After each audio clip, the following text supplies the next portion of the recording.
오늘은 출애굽기 18장 27절 말씀입니다. 모세가 그 장인을 보내니 그가 자기 고향으로 돌아가니라. 아멘. 그래서 이제 출애굽기 18장은 모세의 장인 이드로가 방문을 했습니다. 그래서 모세가 장인한테 이런저런 일 다 얘기하고 그 미디안 사람 장인 이드로가 하나님을 찬송하고 하나님께 예물을 드렸습니다. 그리고 그 다음날 모세가 혼자서 재판하고 있습니다. 줄 쭉 세워놓고, 그래서 이렇게 하면 안 된다고, 더 힘들다고, 백성도 안 된다고. 그래서 조언을 해줍니다.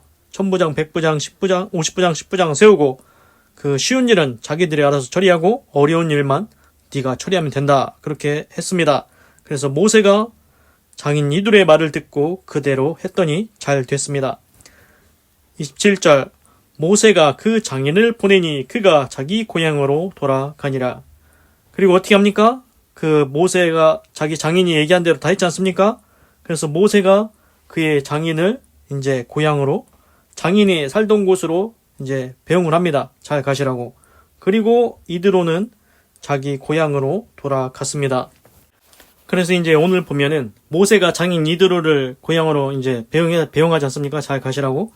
그런데 이제 중요한 게 뭐냐면은 모세의 장인이 딱 필요한 때에, 모세가 딱 필요한 때에 모세의 장인이 왔다는 겁니다. 이것도 우연이 아니라는 겁니다. 그렇습니다. 지금 모세가 이제 아말렉과의 전투한 다음에 이제 백성들이 이제 하나 이제 재판을 하러 오고 뭐 이것 좀 해결해 달라고 하고 오고 이제 모세 혼자 힘들어 하고 있는 그 찰나에 그때 딱 맞춰서 장인이 온 겁니다. 그래서 장인이 그걸 보고서는 조언을 해주지 않습니까?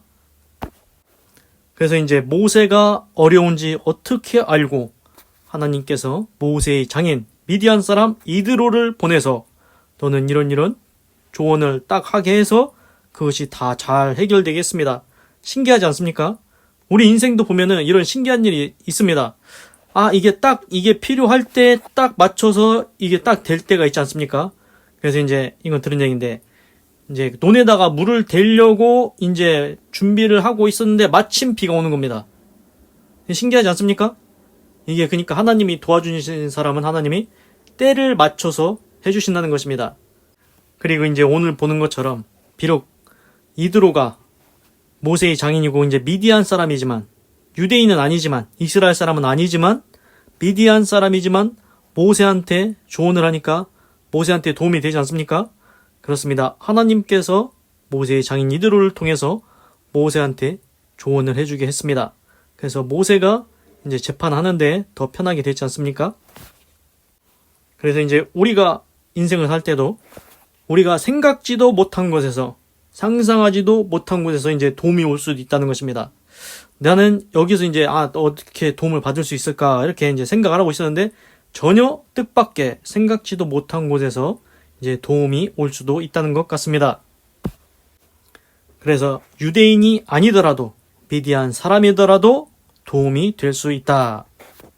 그리고 이제 이 일을 딱 보니까 모세의 장인 이드로가 모세한테 방문한 것이 잘한 일입니까? 못한 일입니까? 얼마나 잘한 일입니까? 그 장인이 와가지고 모세를 도와준 거죠. 그렇습니다. 장인이 모세한테 큰 도움이 되었습니다. 그래서 이제 따지고 보면은 모세는 장인 이드로한테 도움을 많이 받은 것 같지 않습니까? 이제 모세가 애굽에서 이제 광야에 도망가가지고 그때도 이제 그 이드로를 만나가지고 거기서 결혼해가지고 그래서 거기서 40년 동안 살다가 그렇게 했지 않습니까? 그래서 하여튼간 모세는 이제 이스라엘 사람은 아니지만 미디안 장인 이드로한테 도움을 많이 받고 사는 것 같습니다. 그리고 이렇게 이제 정직하게 사위를 도와주는 장인도 흔치 않지요. 이렇게 누가 이렇게 사위를 이렇게 도와주는 장인이 있겠습니까? 이런 사람도 귀하다는 겁니다. 그래서 보니까 그 모세의 장인 이드로가 모세의 말을 듣고 하나님께 예물을 드렸지 않습니까? 그래서 이스라엘의 장로들도 다 와서 같이 이제 이렇게 했지 않습니까? 그건 뭐냐? 제가 볼 때는 미디안 장인 이드로가 미디안 사람이지만 이 사람은 괜찮은 사람이다. 이 사람은 구원받을 만하다. 그런 게 보이지 않습니까? 우리 중에 이제 어떤 장인은 이제 사위를 어떤 자식이라고 얘기하면서 사위를 거시기에 해먹으려고 하는 사람들도 있는데, 지금 미디안 장인 이드로는 참 사위를 잘 대해주고 이제 도움을 많이 주고 있습니다. 그리고 이제 오늘은 재밌는 얘기를 해드리겠습니다. 사무엘 상하에 보면은 사무엘 선지자 나오고 이제 이스라엘의 초대왕 사울왕 나오고 그리고 그 다음에 다윗 왕이 나옵니다.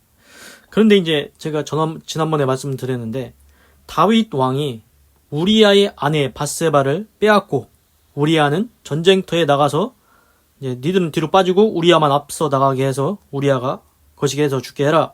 그래서 우리아는 죽었지 않습니까? 우리아의 아내는 빼앗고 그래서 이제 이거에 대해서 하나님이 심판하신다고 하셨지요. 그리고 이제 그런데 다윗이 이제 진심으로 하나님께 회개해서 용서는 받았습니다. 그런데 이제 문제가 뭐냐면은 지금 그 우리아의 아내 밧세바한테서 다윗이 이제 아이를 낳긴 낳는데 이 아이가 어떻게 됐는지 아십니까? 이 아이가 이제 앓게 됩니다. 그래서 사무엘 하 12장 15절을 보니까 이렇게 나옵니다. 우리아의 처가 다윗에게 낳은 아이를 여호와께서 치심에 심히 앓는지라. 그러니까 원래 밧세바는 우리아의 아내입니다. 그런데 다윗이 우리아의 아내 밧세바를 빼앗아서 아이가 낳습니다. 그런데 그 아이가 아픈 겁니다. 그런데 그냥 아픈 게 아닙니다. 여기 보니까 여호와께서 치심에 심히 앓는지라. 하나님께서 치셨다는 겁니다. 그래서 이제 다윗은 하나님께 항상 구했지요. 하나님 어떻게 합니까? 하나님께 항상 묻지 않습니까? 그래서 다윗이 이렇게 합니다. 다윗이 그 아이를 위하여 하나님께 간구하되 금식하고 안에 들어가서 밤새도록 땅에 엎드렸으니. 그러니까 다윗이 하나님한테 간구합니다. 기도하는 겁니다. 기도. 그리고 밥도 안 먹습니다. 밥도 안 먹고 금식하면서 기도합니다. 그리고 밤새도록 땅에 엎드려서 하나님께 구하는 겁니다. 다윗이 뭐라고 기도했겠습니까? 하나님, 이 아이 좀 살려주시옵소서. 이 아이 좀 고쳐주시옵소서. 그렇게 기도했을 겁니다. 그러면은 하나님 입장에서 그 아이를 고쳐줘야 됩니까? 살려줘야 됩니까? 어떻게 해야 됩니까? 그 다윗이 우리아의 아내 밧세바를 통해 낳은 아이를 어떻게 하면 좋겠습니까? 만약에 내가 하나님 입장이라고 생각을 해보십시오. 어떻게 판결을 내리겠습니까? 어떻게 해결하겠습니까? 그런데 결국 그 아이가 결국은 거지게 됩니다.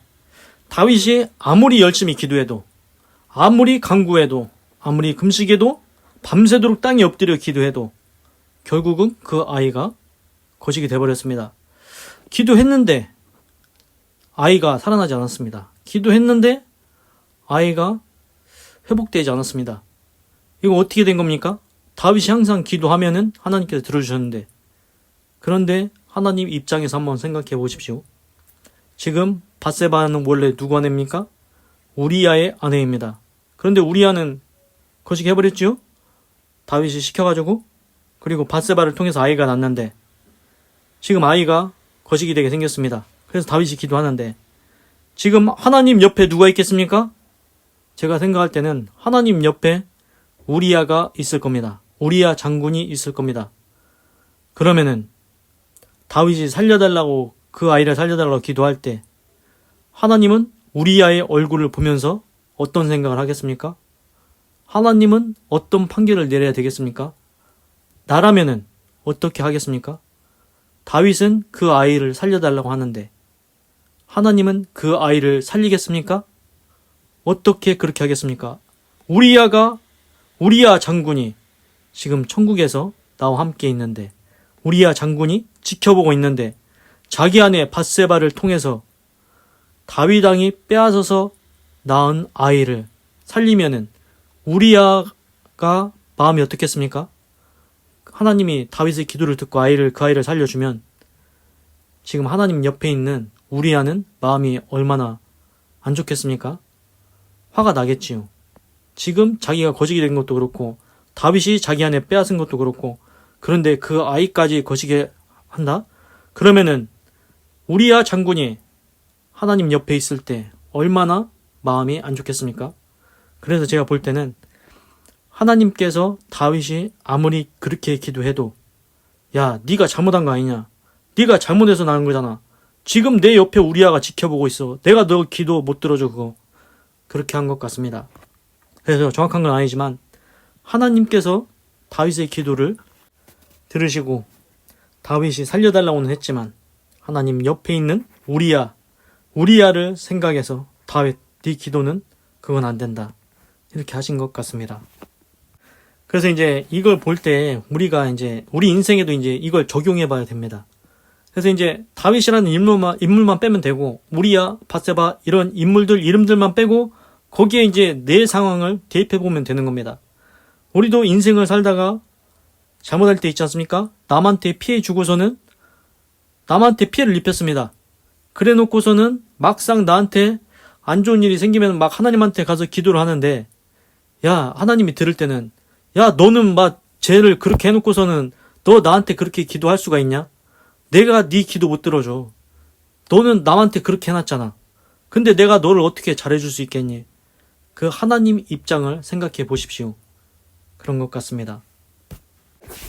그리고 이제 다윗 왕이 그렇게 이제 우리야 장군은 거시기 시키고 우리야의 아내 밧세바를 빼앗지 않습니까? 그러니까 나단 선지자가 와서 이제 다윗한테 얘기했지요. 이제 이렇게 얘기를 했습니다. 뭐라고 하냐면은, 왕이시여, 부한자가 소는 많고 양도 많습니다. 그런데 가난한 사람은 아무것도 없고 자기가 사서 기르는 작은 암양새끼 하나 있습니다. 그래서 이제 그 암양새끼를 자기 자식처럼 이렇게 잘 돌보고 이렇게 먹이고 이렇게 살았는데, 근데 어떤 행인이 부자한테 손님이 왔습니다. 그런데 부자가 자기 양과 소 잡으면 될 것을 그거를 아낀다고 그 하나밖에 없는 양을 키우는 그 사람의 양을 빼앗아서 손님을 대접을 했습니다. 이렇게 나단 선지자가 다윗왕한테 얘기를 합니다. 그러니까 다윗이 뭐라고 하냐면은 크게 노하여 말하기를 여호와의 사심을 가리켜 맹세하노니 이 일을 행한 사람은 마땅히 죽을지라. 그렇습니다. 다윗도 화를 냅니다. 아니, 부자는 양도 소도 많으면 지거 하나 잡아서 손님 대접하면 되지. 왜 가난한 사람 한 마리 있는 양을 빼앗아서 그거를 지 손님을 대접하냐? 이놈 가만두면 안 된다. 이렇게 다윗이 화를 낼 때 나단 선지자가 다윗에게 이렇게 얘기합니다. 당신이 그 사람이라. 다윗왕 당신이 그 부자라. 이렇게 얘기를 합니다. 이스라엘 하나님 여호와께서 말씀하시기를 내가 너 이스라엘 왕 삼기 위해서 내 기름 붓고 너를 사울 왕의 손에서 구해줬지 않냐? 그리고 다윗 너를 왕으로 세워줬지 않냐? 그런데 네가 왜 하나님의 말씀을 업신여기고 하나님 보시기에 악을 행하였냐? 네가 칼로 햇사람 우리야 죽였고 암몬 자손의 칼로 죽이고 그 철을 빼앗아 네 철을 삼았도다. 그래서 하나님께서 다윗을 책망하는 말씀이 계속 나옵니다. 그러면서 거기서 끝이 아닙니다. 하나님께서 다윗이 행한 일들, 은밀히 행한 일, 비밀리에 행한 일들, 그거를 다윗 앞에서 하나씩 다 풀어서 얘기합니다. 사실대로 다 다윗 앞에 그거를 늘어놓습니다. 그리고서는 말씀하십니다. 이제 네가 하나님을 업신여기고 햇사람 우리야의 철을 빼앗아 네 철을 삼았은즉 칼이 네 집에서 영영이 떠나지 아니하리라 하셨고, 지금 뭐라고 했습니까? 하나님이 다윗 네 집에 이제 칼이 영영이 떠나지 아니할 거다. 다윗 집안에 칼이 떠나지 않는다는 겁니다. 이거 굉장히 무서운 말씀 아닙니까? 그러니까 뭐냐면은 다윗은 기도하면 하나님께서 응답해 주시고 도와주시고 가는 곳마다 전쟁도 승리했습니다. 그런데 지금 다윗이 잘못했더니 하나님께서 거기에 대해서 반드시 대가가 있고 심판하신다고 말씀하시는 겁니다. 다윗 네가 우리야는 거시기하고 우리야의 초 빼앗았냐? 그러면은 네 집안에 영영이 칼이 그치지 아니하리라. 그렇습니다. 죄에 대한 대가는 반드시 있다는 겁니다. 회개하면 용서해 주시지만 죄에 대한 대가가 반드시 있습니다. 그래서 그 말씀이 이루어졌습니다. 계속 성경을 읽다 보면은 다윗의 아들들이 나오는데 지들끼리 칼부림합니다. 그래서 칼이 집안에 떠나지를 않습니다. 다윗이 죄를 지으니까 그 죄의 대가가 나타나기 시작합니다. 그래서 이제 이걸 볼 때 우리가 깨달아야 되는 게 있습니다. 다윗이라는 인물을 한번 그냥 빼고 그 상황만 우리 인생에 적용하는 겁니다. 우리 인생도 그렇게 될 수 있다는 겁니다. 인간은 완전하지 않습니다. 불완전합니다. 온전치 않습니다. 그래서 잘할 때도 있고 잘못할 때도 있습니다. 선한 일을 할 때도 있고 죄를 지을 때도 있습니다. 그런데 우리가 알아야 된다는 겁니다. 다윗 왕을 보십시오. 하나님을 잘 섬기고 하나님께 기도하고 하나님을 따를 때는 잘 됩니다. 그런데 죄를 지었을 때는 어떻게 합니까? 하나님께서 책망하시고 거기에 대해서 죄의 대가를 말씀하십니다. 네 집안에 칼이 영영이 떠나지 않을 거다. 그래서 이제 우리가 배워야 될 거는 뭐냐면은 우리가 인생을 살면서 어떻게 잘못을 하나도 안 하겠습니까? 그런데 가능하면 최대한 잘못을 안 하는 게, 죄를 짓지 않는 게 우리 인생에 좋다는 겁니다. 왜 그러냐면은 죄를 지면은 회개하면 용서는 해주지만 죄에 대한 대가가 반드시 있다는 겁니다. 하나님께서 반드시 심판하신다고 했습니다. 하나님은 사랑의 하나님이시지만 회개하면 용서해 주시지만 공의의 하나님이시라서 죄에 대한 대가를 반드시 치르게 하십니다. 그래서 의인은 그 의로 인하여 자기가 살고 악인은 그 죄로 인하여 자기가 죽는다고 했습니다. 하나님께서 선악간에 반드시 심판하신다고 했습니다. 다윗은 왕이었는데도 하나님의 심판을 피할 수가 없습니다. 잘못하면 그렇습니다. 왕도 안 됩니다. 그 누구도 예외는 없습니다. 하나님 앞에서 잘한 일에 대해서는 칭찬을 받고 잘못한 일에 대해서는 이제 책망을 받게 된다는 것입니다. 기도하겠습니다. 하나님, 오늘은 출애굽기 18장 27절을 읽고 묵상해 보았습니다. 하나님, 모세가 이제 장인이 말한 대로 다 하고서는 장인을 보내고 장인 이드로는 자기 고향으로 돌아갔습니다. 하나님, 모세가 아말렉과의 전투를 마치고 이제 재판하느라고 힘들고 피곤할 때 딱 맞춰서 이드로 장인을 보내서 조언을 하게 해서 이제 모세가 그대로 해서 이제 백성도 좋고 모세도 편하게 이렇게 일이 잘 해결되게 해주셔서 이제 하나님의 은혜인 것을 알았습니다. 하나님, 미디안 사람이라도 미디안 장인이라도 하나님께서 미디안 장인을 통해서 도움을 받게 하십니다. 우리가 인생을 살 때 예상을 합니다. 누가 이 일에 대해서 도와주면 좋겠네.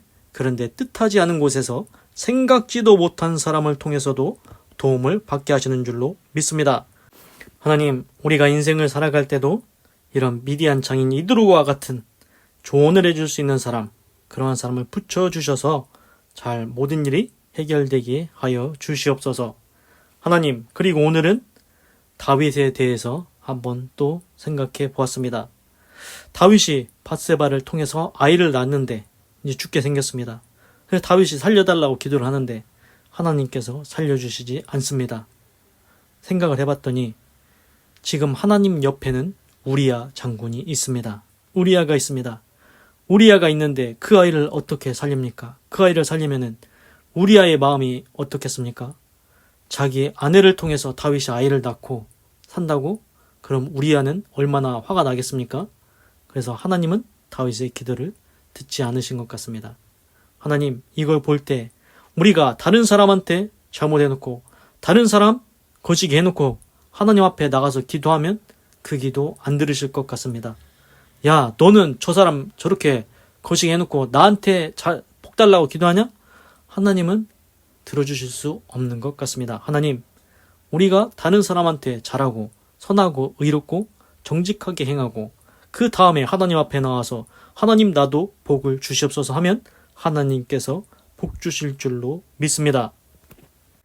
하나님, 그래서 하나님께서는 다윗의 기도를 들어줄 수가 없었던 것 같습니다. 하나님, 우리가 인생을 잘못 살면서 하나님께 드리는 기도는 하나님께서 들어주실 수 없다는 것 알았습니다. 하나님께서 기뻐하시는 믿음의 인생을 살아서 우리 기도가 하나님께서 기쁨으로 들어주실 수 있는 그런 기도가 되게 해 주시옵소서. 하나님, 또한 다윗을 통해서 보았는데 다윗을 잘못한 건 나단 선지자가 책망을 합니다. 내가 너를 왕을 세워줬는데 네가 어떻게 네 장군의 아내를 빼앗고 그 장군을 거시기 할 수가 있냐. 그래서 네 집안에 영영이 칼이 떠나지 않는다고 했고 정말로 그 다윗의 자식들 간에 거시기가 생겼습니다. 하나님 이것을 볼 때 깨달았습니다.